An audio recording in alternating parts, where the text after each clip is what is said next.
पुण्यात्मा आप तो बालक हो और काल के इस नकली सुख की भांग पिए पड़े हो। जिसका बालक बिगड़ जा, निकम्मा हो जा, शराब स्वरूप पी के कितनी गिरा पड़ा हो तो पिता को माता को पता लग जाए, दौड़े जाया करें, उसने लाओगे उठा समझा बुझा के, नवावेंगे, उसको कोई ऐसी औषधि देंगे जिससे उसकी शराब उतर जा, क्योंकि वो उसके हमदर्द हैं। तो हम सभी काल की भांग पिए पड़े हैं। कबीर साहब कहते हैं, कबीर ये माया अटपटी और सब घट आन अड़ी, किस किस न समझाऊं या कुआ भांग पड़ी। सब एक प्रकार की बातें बोलते हैं, इनमें माया दिखाई देती और कुछ भी ना दिखता। इनको मालूम है कि वो व्यक्ति करोड़पति था, 1 सेकंड में मृत्यु होगी। अब कहाँ गया वो करोड़पता, उसके साथ कहाँ गई वो माया। सर्व सोने की लंका थी वह रावण से रणधीरम, एक पलक में राज बिराजी फिर जम के पड़े दंजीरम। परमात्मा कहते हैं भक्ति ना क्या होता है, ये भ्रम रहा संसार। एक रति कंचन पाया नहीं रावण चलती बार, रतन एक रति कंचन 1 ग्राम गोल्ड भी नहीं प्राप्त कर सका, सारी सोने की लंका बना रखी थी, जाते समय कुछ नहीं लेकर जा सका। तो यहाँ हमने जीने के लिए जो आवश्यक वस्तुएं हैं केवल वही संग्रह करनी चाहिए। इसे ज़्यादा हम करते हैं तो बकवाद कर रहे हैं, क्योंकि हमने सतलोक चलना है। सतलोक में वो स्थायी सुविधाएं हैं, यहाँ स्थायी है ही नहीं। हम एक दूसरे को लूट खसोट करके कोठी बंगले बनाते हैं, मृत्यु हो जाती है तुरंत और गधे बने फिरते हैं। जैसे एक गवर्नर था हिमाचल प्रदेश और पंजाब का, 2 जगह का चार्ज था और रिटायरमेंट के निकट आ रहा था। उसने सोची बुढ़ापे का समय हिली स्टेशन पर गुजारा करूंगा, वहाँ पर एक प्लाट ले लेता हूँ पहाड़ों पर। वो प्लाट लेने के लिए 3 करोड़ रुपये, पहले 100 के नोट थे, ये बड़े नोट नहीं थे 500 और 1000 के, उस समय 100 के नोट 3 करोड़ है। एक जीप में आवे को नहीं, इतने हो जाते। वो धर लिया हेलीकॉप्टर में, उसने बयाना देने गया था, प्लाट खरीदन गया था और साथ में परिवार साथ में आप बैठा जा था। वो इतने लोड में हेलीकॉप्टर क्रश हो गया, वो स्वयं भी मरा, परिवार मर गया, एक लड़का शेष रहा था, बाकी सब मर गए उस हेलीकॉप्टर में। और उन नोटा न गडरिए ठाए फिरे, गधे खावे भेड़ खाओ कागजान, और वो मर गया वहाँ पर। और फिर समाचार पत्रों में आया था कि 40 करोड़ रुपया उस टाइम, 40 करोड़, 100 के नोट 40 करोड़ एक बहुत बड़े हाल में नहीं आए। और उसने बताया अपने नीचे तय खाना बनवा रखा था, बेड थे घने, जो ये बोल रहे हैं इनको, इनके अंदर डाल रखे कपड़े दरा करते हैं, उसमें उनमें ठोक रखे थे। बता वो बनेगा किसी का गधा, किसी का कुत्ता सुअर बैल बन के पूरे करेगा जो लूट रखे थे, और वो जोड़ा जाड़ा यहीं रह गया। तो ये ज्ञान हमने सत्संग से समझना पड़ेगा। जब भक्ति करनी है, परमात्मा पाना है, तो आपने ये मर्यादा, इस नियम से रहना पड़ेगा। और आपको आवश्यकता कुछ वस्तु की होगी तो भगवान आपको अनायास ही देगा, आप देगा। आप इस मर्यादा से रहें। तो अब क्या बताते हैं कि आप जी ने इधर ध्यान कभी दिया नहीं, क्योंकि इधर ध्यान तो जब दे जब हमें कोई बताने वाला हो। हमें तो ये गुण गाएंगे, बजले रे भगवान, भगवान की सा भगवान निराकार। चलो भाई निराकार होगा। अब भगवान से हम मिलना चाहते हैं, हर भगवान निराकार बताते हैं, हमारी बुद्धि काम नहीं कर रही थी कि ये क्या बोल रहे हैं, बकवाद कर रहे हैं। अब जैसे किसी बेटी का विवाह करते हैं माता पिता, और उसकी माता बताती है, बेटी जिस लड़के से हम तेरा रिश्ता करके आए हैं वो ऐसा है, उसके पास ऐसी संपत्ति है, उनका ऐसा मकान है। तो रुचि बनती है बालक की। और कोई नो कह दे बेटी तेरा विवाह कर दिया और पति तेरा है ही नहीं, वो तो निराकार है, तो वह बता के गड्ढेगी वहाँ पर, वह क्या करेगी उस निराकार पति का। तो अब हम परमात्मा से मिलने की चेष्टा करते हैं और कहते हैं भगवान निराकार है। और ये राधा स्वामी पंथ वाले, धन धन सतगुरु पंथ सिरसा वाले, डेरे वाले, सच्चा सौदे वाले और जय गुरुदेव वाले और ये जनौद वाले, भिवानी वाले, एक राधा स्वामी पंथ समझो सारा ही। और इनका विधान है कि सतलोक में भगवान नहीं, सतपुरुष नहीं है, वहाँ तो चेतन ही चेतन है, चैतन्यता ही चैतन्यता है, प्रकाश ही प्रकाश है। और आत्मा उस प्रकाश में ऐसे मिल जाती है जाकर जैसे बूंद समंदर में, उधर डूब कर मरना हो गया, फिर कोई बात हुई है। तो ये विधान है, करोड़ों व्यक्ति डबो दिए इन अज्ञानियों ने, शास्त्र विरुद्ध साधना करा के काल के जाल में फंसा दिए। अब कहें तो दुख मानते हैं श्रद्धालु भी कि रामपाल तो आलोचना करता है। आलोचना की परिभाषा बदल ली तुमने अज्ञान के कारण। सत्य कहना आलोचना नहीं होती, वह सत्य होती है। आलोचना होती है किसी के बारे में झूठी बकवाद करे। हम तो विद प्रमाण बोलते हैं, आप ही की पुस्तकों से दिखाते हैं कि ये देखो दुर्गति हो रही तुम्हारे परम धनी शिवदयाल की। भूत बनकर अपनी शिष्या बुक्की में फिर शंका समाधान करने लग रहा बैठ के। वो कहते हैं तो अनामी लोक में चला गया। अनामी लोक में कहाँ गया? तो बुक्की लोक में आ गया। अब यहाँ क्या बताते हैं? सेवक हो के उतरे इस पृथ्वी के माही, जीव उदाहरण जगत गुरु बार बार बलि जाही। गरीबदास जी कह रहे हैं कि एक दास बन के आए भगवान, सेवक होके उतरे इस पृथ्वी के माही, उतरे सतलोक से चल के आए। और किस उद्देश्य से? जीव उदाहरण जगत गुरु। और कहते हैं बार बार बलि जाऊं मैं। गरीबदास जी कहते हैं बलिहारी जाऊं इस परमात्मा के ऊपर जो किसे दयालु हैं, कैसे दयालु हैं। सतलोक से इतने सुंदर लोक को छोड़कर हमारे लिए यहाँ आते इस गंदे लोक में जहाँ पर आहार भी उपलब्ध नहीं ढंग का। और दास बन के आए कबीरदास सांस गेल जितनी वाणी बोली कबीरदास, दास कबीर।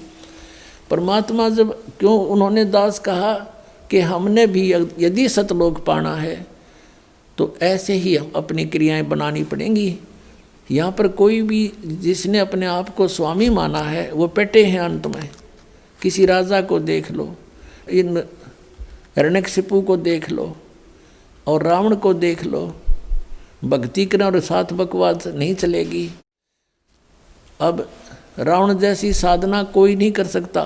यहाँ से धड़ काट कर चढ़ा दी, भगवान के निमित्त समर्पित कर दिया। लेकिन कुठोड़ कुपात्र के स्थान कुपात्र को दे दिया, वो शीश सुपात्र को देता तो लाभ होता। शिव की उपासना तमोगुण की करके राक्षस कहलाया। गीता जी अध्याय नंबर 7 के श्लोक 12 से 15 में स्पष्ट किया है। तीनों गुणों की उपासक रजगुण ब्रह्मा सदगुण विष्णु तमगुण शिव जी की जो साधना करते हैं वो राक्षस स्वभाव को धारण किए हुए मनुष्यों में नीच दूषित कर्म करने वाले मूर्ख, वो मेरी भक्ति भी नहीं करते, गीता ज्ञानदाता कहता है। तो इस प्रकार ये भक्ति भी करते थे, दास नहीं बने। तो अंत में क्या हुआ इनके साथ? तो यहाँ क्या बताते हैं? सेवक हो के उतरे और इस पृथ्वी के माँ, जीव उदाहरण जगत गुरु बार बार बलि जाम। अपने प्यारी आत्माओं का उद्धार करने के लिए वो जगत गुरु यानी सबका गुरु, सबको तत्व ज्ञान देने वाला केवल एकमात्र कबीर जी हैं और वही परमात्मा है। अब फिर बताते हैं वो कहाँ आए? काशीपुरी कष्ट किया उतरे अदर आधार, अदर आधार यानी ऊपर तो नीचे आए।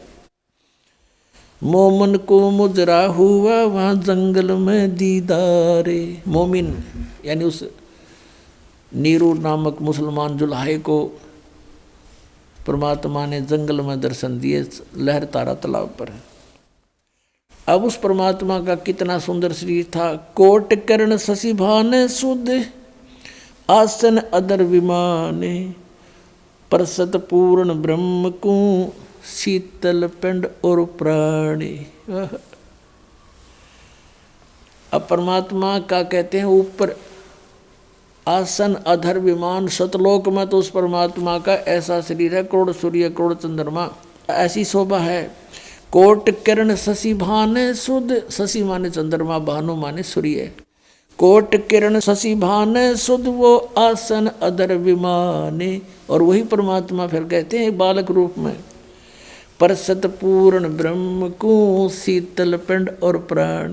कहते हैं माई का नीरू ने जब परमात्मा को सीने से लगाया, कहते उसके प्राण आत्मा में एकदम शांति छागी, जैसे जले हुए पर बर्फ रख दी जाती है, एकदम शांत कर देता है।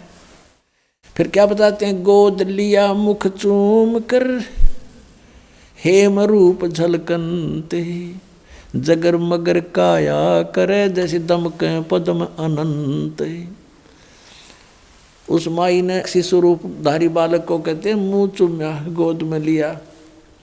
और परमात्मा का कैसा रूप था, हेम रूप झलकंत। हिम, हिम माने बर्फ। और परमात्मा कबीर जी बालक रूप में कैसा सुंदर शरीर था, कहते बर्फ जैसा सफ़ेद शरीर। जैसे कोई कपड़ा लेने जाते थे ना दुकान पर, तो यूं कहा करते भाई स्नो वाइट कलर देना। स्नो वाइट माने बर्फ जैसी सफ़ेदी वाला। तो यहाँ कहते हैं गोद लिया मुख चूम के और हेम रूप झलकंत, हिम की तरह झलक रहे थे परमात्मा। और जगर मगर काया करे जैसे दमके पद्म अनंत। इतना सुंदर शरीर मालिक है, जगमग जगमग काया करे जैसे नरे पद्म चमक रहे हों, इतना सुंदर नूर था दाता का। फिर ये सा रूप दिखा के फिर बालक के रूप में हो गए। अब नीरू स्नान करके बाहर आया और नीमा उस बालक के प्यार में इतनी मदहोश हो गई थी, वो सब सुध बिसरा बैठी थी। बार बार कभी ऊपर को देख रही थी, कभी बालक के मुख को देख कर सो शुक्र बना रही थी, गदगद हो रही थी और झूम रही थी। अब उसने देखा कि नीरू ने अपना आइडिया लगाया कि पहले हम हिंदू थे, हमें बाई फोर्स मुसलमान बना दिया। अब हिंदुओं से हमारा लिंक नहीं, मुसलमानों में ऐसी अभी कोई हमारी पकड़ नहीं। अब हम इस बच्चे को घर ले जाएंगे, लोग कहेंगे कहाँ से लाए, हम कहेंगे कमल के फूल पे। लोग कहेंगे कमल के फूल पर बालक विराजमान हो ही नहीं सकता, ये झूठ बोल रहे हैं। और कहेंगे, पूछेंगे इनका माता पिता कौन है, उसको वापस देकर आओ, हमें पीटेंगे, छेतेंगे, हमें घर से बाहर निकाल देंगे, बच्चा भी छीन लेंगे, अनाथालय में दे देंगे। गुणात्माओं, परमात्मा के मार्ग में यदि आपने कदम रखना है तो इसमें अविश्वास नहीं होना चाहिए। जैसे क्योंकि बगैर ज्ञान के व्यक्ति तो कुछ भी बोल सकते हैं, वो कह सकते हैं कि कमल के फूल पर बालक हो ही नहीं सकता, वो रुक ही नहीं सकता। भगवान ने पृथ्वी रोक रखी बगैर किसी स्तंभ के, बगैर किसी सपोर्ट के, और ये घूम रही है खुद भी और वैसे भी घूम रही है ऐसे। तो परमात्मा क्या नहीं कर सकता। फिर भी आपको एक उदाहरण बताते हैं। इस दास को क्रोथा कांड के झूठे केस में जेल में कुछ समय व्यतीत करना पड़ा। वहाँ पर एक कर्मचारी था, यानी वार्डन था, जिस वार्ड में मुझे रखा हुआ था। तो वो आते थे, चर्चा करते थे, पूछते थे महाराज कारण क्या हुआ, सब उनको सच्चाई बताते थे। वो भी परिचित हुए सच्चाई से, एक सचमुच आपके साथ तो ये राजनीतिक षड्यंत्र है, हम भी अब बहुत महसूस कर रहे हैं। तो फिर ज्ञान चर्चा होती थी, तो हमने कहा कबीर इज गॉड, ऐसे ऐसे वो अवतरित हुए, कमल के फूल पर आए। तो उससे पहले वही वार्डन, वो पुलिस वाला कह रहा था, 2 दिन पहले चर्चा चल रही थी, कहने लगे जी हमारा एक मित्र है पुलिस वाला, उसके घर पे एक बथुआ है। बथुए का पौधा आपने देखा होगा, 1.5-2 फुट का होता मैक्सिमम, हमने तो इससे बड़ा देखा नहीं था। वो बता रहा है कि बथुए का पौधा 10 फुट ऊंचा है, 10-11 फुट, और नीचे से उसका पेड़ जो है तना लगभग 3-4 इंच मोटा है, और वो सदाबहार है, यानी पूरे वर्ष वो हरा भरा रहता है, उसके पत्तों का साग बनाकर खाया जाता है। अब हमने तो अविश्वास हुआ नहीं, भी होगा, हो सकता है, कोई बड़ी बात नहीं। अब फिर एक दिन ये चर्चा चली जब इस दास के साथ के भाई परमात्मा कमल के फूल पर आकर विराजमान हुए, तो यहाँ आकर वो अड़ गया न, बोला जी यह बात नहीं समझ में आती आपकी, और सारी मान लेंगे, लेकिन कमल के फूल पर बालक कैसे रुक सकता, वो तो बिल्कुल पत्ते से होते।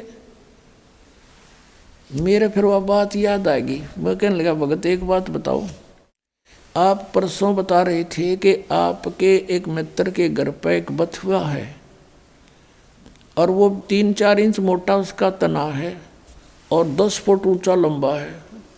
ये संभव हो सकती है? कभी देखा तो नहीं, हमने तो 2 फुट से ऊपर कदे बथुआ देखा नहीं। हम किसान परिवार में जन्म हमारा, और आप ये कह रहे हो कि ऐसा धर्म, वो भी मान रहे हैं कि परमात्मा कुछ भी कर सकता है। उसकी बुद्धि सेट होगी तुरंत। जब एक 10 फुट का बथुआ हो सकता है तो क्या कमल का फूल इतना स्ट्रॉन्ग नहीं हो सकता जिस पर बालक लौट जाए? तुरंत मान गया ने बोला जी हो सकता है, 100 बार हो सकता है। न्यो पे चल रहे थे हम, आप पे कह रहा है ऐसा बथुआ देखा, जब मैं न्यो को नहीं मान सकता, मैं वो तो बथुआ इससे ऊपर होता ही नहीं, तो वो मान गया। तो पुण्यात्मा, ऐसे हमने सध्यात्म मार्ग को समझना है। इसमें इम्पॉसिबल नहीं होता कुछ भी।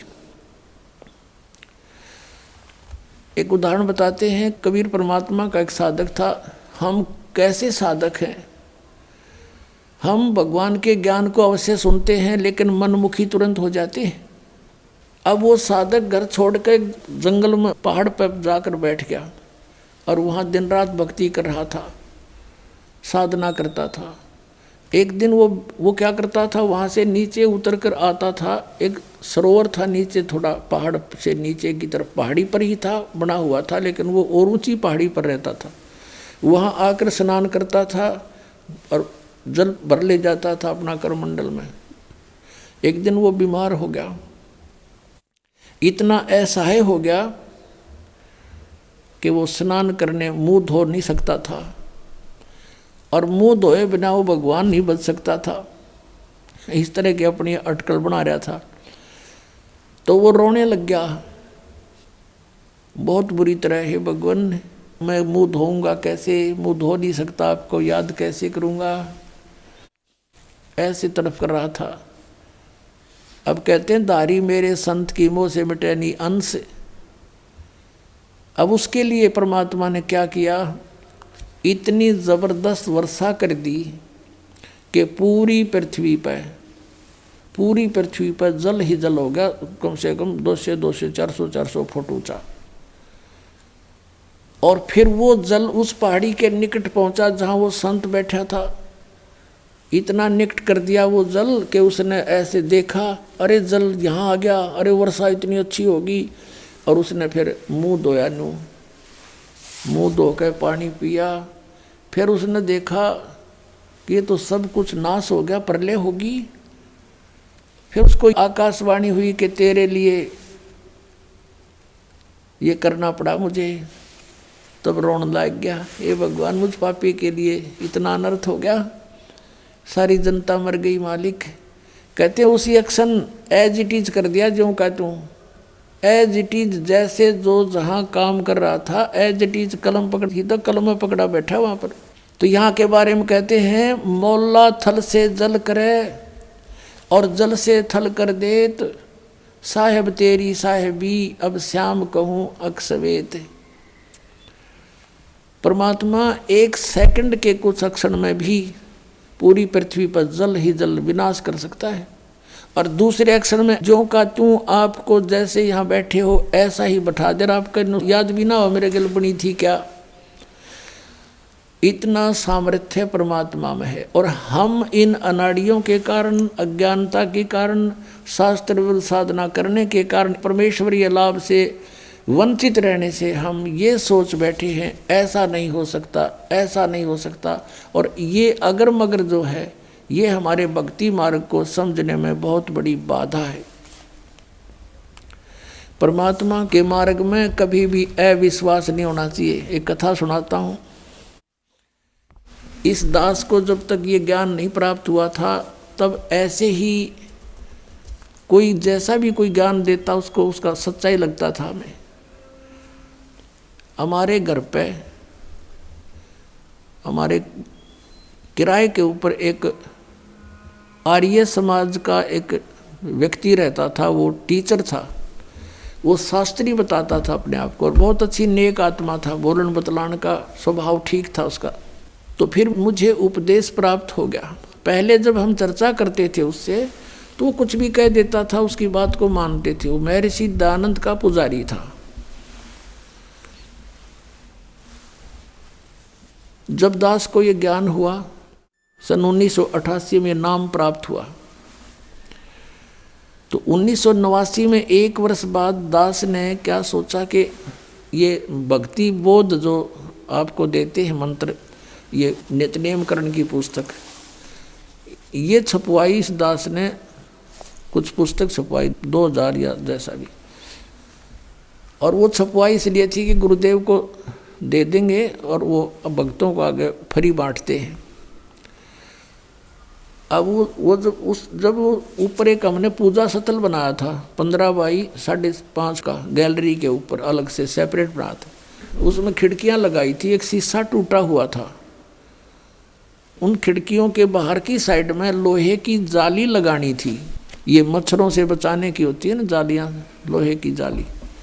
तो ये दास से उसका साइज नाप के ले गया, वो थी चौड़ाई तो थी 2 फुट 8 इंच, ऊंचाई थी 4 फुट।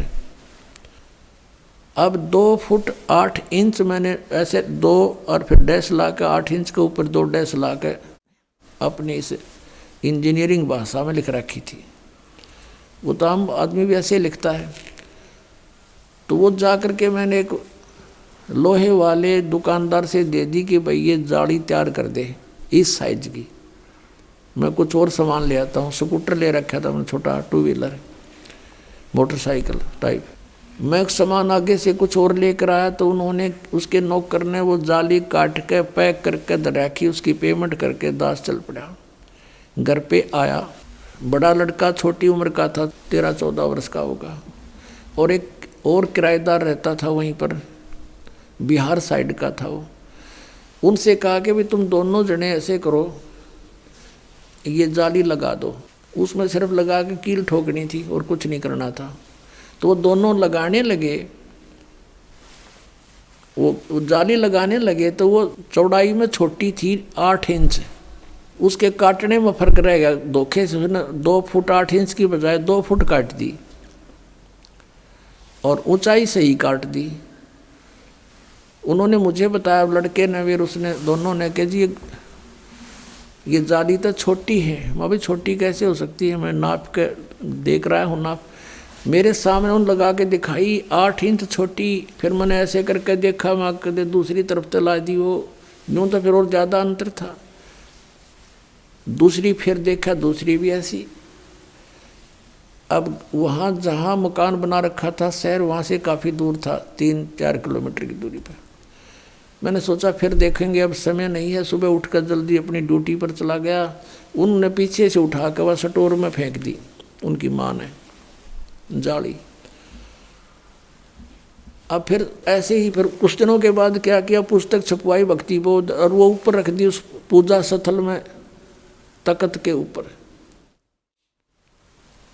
कुछ दिन के बाद क्या देखा कि शीशा फूटा हुआ था खिड़की एक साइड का, उसमें से चूहे घुस के उनको काटना शुरू कर रखा। तो फिर मेरे दिमाग में आई कि वो जाली जो 2 थी, उन दोनों को एक पर लगा देते हैं फिलहाल, फिर देखेंगे। कुछ समय नहीं था, कुछ ऐसा लीला मालिक की थी, यो खेल खेलना था इस दास के साथ। तो मैंने उन बच्चों से कहा कि भाई ऐसे करो, वो जाली जो छोटी थी कहाँ जी, वो ऊपर रखी है स्टोर से निकाल के, इन दोनों को ऊपर ओवरलैप करके एक खिड़की को कवर कर दो, इसमें से चूहे घुसते हैं। और पुस्तक काट दी भगवान की। उन्होंने कहा ठीक है जी। मैं चला गया अपनी ड्यूटी पर। तो शाम को मुझे चिंता थी कि नहीं लगा रखी होगी तो बच्चों से लगवाऊंगा। तो क्या देखा कि एक जाली लगा रखी है, एक जाली नीचे पड़ी है। अब मैंने देखा कि वो एक ही जाली पूरी पूरी लगी हुई है और कुछ एक्स्ट्रा लटक रही है। मैंने उनकी माँ से पूछा कि ये जाली वही है या कोई और चेंज करवा लाए बच्चे। उसने कहा जी मैं सुबह से इसको कह रही थी भाई तू लगा दे, इस जाली को लगा लो, तेरा पापा फिर नाराज़ होगा। और ये मान नहीं रहा था, खेलने चला गया। अब आया था 20 मिनट पहले और मैंने उतार के ये अभी दी थी इनको। वही किराएदार जो अनिल नाम था उसका, बिहार का रहने वाला था, उन दोनों ने सीढ़ी लगा करके वो एक साइड में लगा दी थी। और वो एक लादी एक पड़ी। मैंने कहा ये जाली तो छोटी थी। अब उनका ध्यान नहीं इतना और मेरा कलेजा पकड़ लिया। मैंने कहा बच्चा कहाँ है? वो बुलाया, दोनों इकट्ठे करे कि भी साची बताओ। मैंने लड़के से कहा मेरे सिर पर हाथ रख के और कबीर साहब की कसम खा बेटा कि तू और नहीं लाए जाली। अगर नहीं पापा अभी मेरी मान उतार के नीचे डाली है। अरे ने पूछ लो, अभी लगाई हमने। फिर मैं उनको याद दिलाया कि ये छोटी थी जब तुम पहले लगा रहे थे, साल भर पहले, 8-9 महीने पहले। कहाँ ये छोटी थी, बिल्कुल छोटी। दोनों को याद आ गया। अरे अब ये कैसे पूरी होगी कि हमने नहीं पता। एक ये पड़ी, उनको जंग लगा हुआ थोड़ा थोड़ा। एक रेनी सीजन ऊपर का उतर गया था उसका, वर्षा का मौसम भी ऊपर का उतर चुका था। पुण्यात्माओं, वो दिन है आज। ये दृढ़ हो गया इस दास को कि परमात्मा जो चाहे सो कर सकता है। हमने सुना था द्रौपदी का चीर बढ़ा दिया, परमात्मा ने दास की लोहे की जाली बढ़ा दी।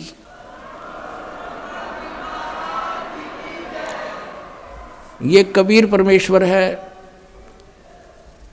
जिसने लोहे की जाली को भी बढ़ा दिया इस दास को दृढ़ करने के लिए।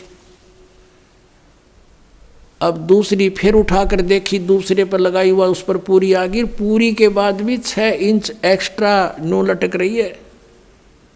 अभी तक थी वो, अब तो पता नहीं उतार दी होगी। ये सन 1989-90 की बात है। अब पुण्यात्माओं, उस दिन के बाद इस दास का जीवन बदल गया कि परमात्मा जो चाहे सो कर सकता है। अब उसके बाद उस आर्य समाज के उस दयानंद के चेले तो बात हुई, शास्त्री था वो। मैंने ये सोचा कि देख कितना अच्छी आत्मा का आदमी, हर कित फंस रहा है यो। उससे जब चर्चा होती थी पहले कि द्रौपदी का चीर बढ़ा दिया, हम तो भगवान कृष्ण ने माना थे, श्री कृष्ण ने बढ़ा दिया, तो वो कहा करता कि ये सब बकवाद हैं, ये कभी हो सकता है? अब बढ़ा के दिखाओ कोई मुझे।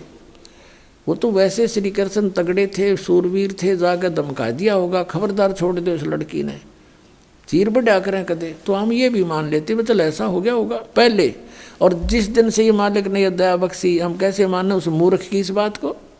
तो फिर मैंने ये सोचा कि इसको समझाऊं अच्छी आत्मा का, शायद ये बात मान ले। क्योंकि पहले वो हर तरह एक बिल्कुल अच्छा आदमी लग गया था, बोलन में, बतलान में, विनम्र भाव में, और अच्छी सुलझी हुई बात किया करता था। मैंने सोचा कि इसका कल्याण हो जा, बता दूं। मैंने उसको प्रार्थना की, अपने वहाँ बुलाया, अलग बैठक थी, और उसे चर्चा की, क्या आप मानते हो कि द्रौपदी का चीर बढ़ा दिया था भगवान ने? बोला नहीं, ये कैसी बातें करते हो आप, ये हो ही नहीं सकता।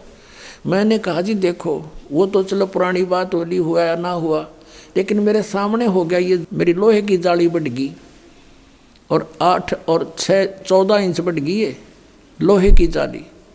ने बोला मैं नहीं मानता। मैंने उनकी बच्चों की माँ बुला ली, वो दोनों बच्चे बुला लिए कि बताओ भाई कैसे हुआ। उन्होंने सारी बता दी, सच्चाई ऐसे हुआ। ने बोला मैं नहीं मानता, अब करके दिखाओ। अब बता भाई, कौन समझाओ सनाडी ने। मैं चुप हो गया। मैं तो जमा, और लाल आँख होगी कोती, कहते इतना शरीफ दिखे था, और कोती बहुत ज़्यादा यानी क्रोधित सा हो गया। हमने सोचा भाई क्यों ये लड़ पड़ेगा, चुप हो गया मैं नहीं बोला। फिर मैं इस बुद्धू ने भी क्या बताऊँ। हम 4-5 जने गवाही दे रहे हैं, हर यो एक उस अज्ञानी महर्षि की बात पढ़ा बैठा है। उसने ये देखा कि भाई ये कुछ महसूस कर गया, बोला नहीं। मैं बोला नहीं, फिर क्या बोलूँ, पसूत है। मैं चुप हो गया।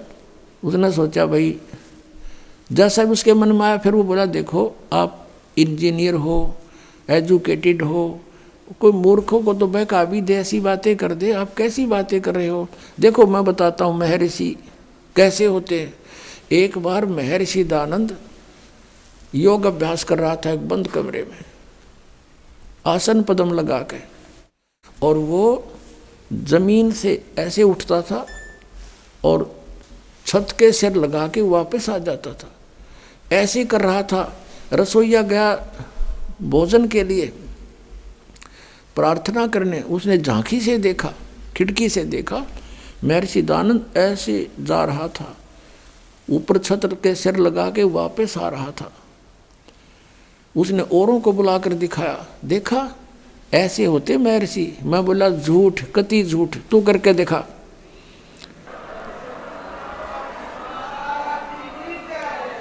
मैं बोला अब करके दिखा। ओडे का मुंह हो गया, नहीं हो गया तू घना सियाना बना दिया कबीर पंथिया ने। वो पहले वाला रामपाल ना रहा, मैं पहले वाला ना रहा मैं, तारे मूर्खा ही सारी बात मान्या करता। मेरी आंखों के साथ भी तेरी तू अब भी उसी घिसी पिटी बातों को बोल रहा है। तो पुण्यात्माओं, परमात्मा के मार्ग में अविश्वास नहीं होना चाहिए। एक दो साधक थे, एक 40 वर्ष से साधना कर रहा था, बड़ी बड़ी दाढ़ी बढ़ा रखी, बैठक पति परमात्मा प्राप्त दिखाई दे था। एक 4 वर्ष से साधना प्रारंभ की थी, नौजवान बच्चा था। एक देवदूत आता था भगवान के दरबार से, उन दोनों से मिलता था, घंटों भगवान की बातें चर्चा करके दोनों से। वो रहते थे अलग अलग, एक इधर एक दूसरी पश्चिम में, एक पूर्व में, गांव के नगर के। दोनों के पास चर्चा करके जाता था। एक दिन उस देवदूत ने भगवान से कहा, भगवान विष्णु से, कि भगवान आपके 2 भक्त बड़े अटल हैं, आपके ऊपर पूरा विश्वास करते हैं। विष्णु जी ने देखा, ध्यान दृष्टि से कहा कि नहीं, उनमें से एक भक्त है, एक भक्त नहीं है, वो ढोंग कर रहा है। तो देवदूत ने कहा कि भगवान वो होगा जो अभी 4 वर्ष से लगा है, कि नहीं, जो बहुत पुराना लगा हुआ है वो भक्त नहीं है, वो विश्वासी नहीं है। देवदूत को ये समस्या आ गई कि शायद भगवान ने समझा नहीं होगा ढंग से। कहने लगा जी इधर पूर्व की साइड में बैठा है ना, वो दाढ़ी बड़ी बढ़ रही है, बड़ा वो है, 40 वर्ष से लगा हुआ, आपका पक्का भगत है। कहने लगे वही तो भगत नहीं है, भगवान बोले। अब वो देवदूत उसके मुंह का नहीं देखा, मालिक के मुंह का नहीं, भाई कैसे बोल रहे हैं परमात्मा। तो विष्णु ने कहा कि आपको मेरी बात पर विश्वास नहीं हुआ। देवदूत ने कहा भगवान ये तो नहीं हो सकता कि आपकी बात अविश्वसनीय हो, लेकिन मेरी बुद्धि छोटी है, ये काम ना कर रही। तब विष्णु जी ने कहा कि आज तू थोड़ा सा देर से मिलने जाना उनको, और वो कारण पूछे तो उनको ये बताना। अब ठीक है। वो सबसे पहले गया तो उससे के पास जिसने सही भगत मानना था, 40 वर्ष से भक्ति कर रहा था, उसके पास गया तो उसने पूछा उस बड़े भगत ने कि देवदूत आज तो बहुत देर कर दी, 2-3 घंटे लेट आए, क्या बात होगी, स्वस्थ तो हो। तो देवदूत ने कहा कि भगत क्या बताऊं, आज तो भगवान ने ऐसी अनहोनी कर दी। परमात्मा ने दिन के 1 बजे और एक अनहोनी लीला करनी थी, उसको देखने के लिए रुका रहा मैं। क्या करनी थी कि एक हाथी को और सुई के उस सुराख से निकालना था, सुई के सुराख से निकालना था। धागा डालने का सुराख होता सुई में, उसमें से हाथी निकालना था। और मैं उसको देखने के लिए रुक गया। उस 40 वर्ष वाले साधक ने पूछा फिर क्या हुआ, कि भगवान ने सचमुच हाथी को सुई के धागा डालने वाले सुराख में के निकाल दिया। वो क्या कहता है कि देवदूत ऐसी झूठ बोल किसी का जच जा, ऐसी बकवाद नहीं करा करते, ये कभी हो सकता है। अब देवदूत उसके मुंह का नहीं देखे, डांगर बोल रहा कि है दिखा ऐसा भगत, इस पर विश्वास नहीं भगवान का। वो तो उठ कर चल पड़ा, भाई भगवान ठीक कह रहे थे, ये तो निरा पशु है, खाम खांडले ढो रहा है। जब इसने न विश्वास नहीं, भगवान क्या नहीं कर सकता, फिर क्या फायदा इस भक्त का। अब उठ के गया 4 वर्ष वाले के पास। उसने तो वहाँ तो सोचा था कि वो तोड़ के मैं एंड बैंड बोलेगा, जब मैंने यूज कर दिया था। अब उसने भी यही प्रश्न किया कि देवदूत आपकी इंतज़ार कर रहा था, पलक बिछाए बैठा था, आएंगे आप, आते हो, चर्चा हो जाती है परमात्मा की, दिल लगता है। आज आप बहुत देर कर दी, मैंने सोचा था आज नहीं आएंगे, आज का दिन तो हमारा व्यर्थ हुआ। क्या कारण है देवदूत इतना देरी करने का। उसने फिर यही बताया कि दिन के 1 बजे परमात्मा ने एक लीला करनी थी। और भाई कमाल कर दिया, भगवान ने तो हद कर दी कि सुई की सुराख के अंदर से हाथी निकाल दिया, भाई अचरज कर दिया। अब वो कहता है कि ये कि अचरज है, देवदूत भगवान निकाल दे पूरी पृथ्वी ने सुई की नोक में गए, भगवान क्या नहीं कर सकता। तब उसने देवदूत ने उस 4 वर्ष के साधक को सीने से लगा लिया और कहा, धन है तेरे माता पिता जिससे जन्म हुआ, तू है वही सच्चा भगत, भगवान ठीक कह रहे थे, तू 1 नंबर का भगत है। जिसमें विश्वास नहीं भगवान का, और परमात्मा भी कहते हैं क्या हुआ भक्ति करने जब मन में नहीं विश्वास, क्या फायदा उस भक्ति का। परमात्मा जो चाहे सो कर ही, सतगुरु जो चाहे सो कर ही, 14 कोटि दूत जम डर ही, ऊत भूत जम त्रास निवारे, और चित्रगुप्त के कागज पाड़े। बोलो सतगुरुदेव। आप सुन रहे थे जगत गुरु तत्वदर्शी संत रामपाल जी महाराज जी के मंगल प्रवचन। अधिक जानकारी के लिए विजिट कीजिए हमारी वेबसाइट www.jagatgururampalji.org। संत रामपाल जी महाराज जी के शुभ आशीर्वाद से पूरे विश्व भर में 500 से भी ज्यादा नाम दीक्षा केंद्र हैं, जिन पर संत रामपाल जी महाराज जी द्वारा ऑनलाइन निशुल्क नाम दीक्षा दी जा रही है। अपने नजदीकी नाम दीक्षा केंद्र का पता करने के लिए संपर्क करें 8222880541।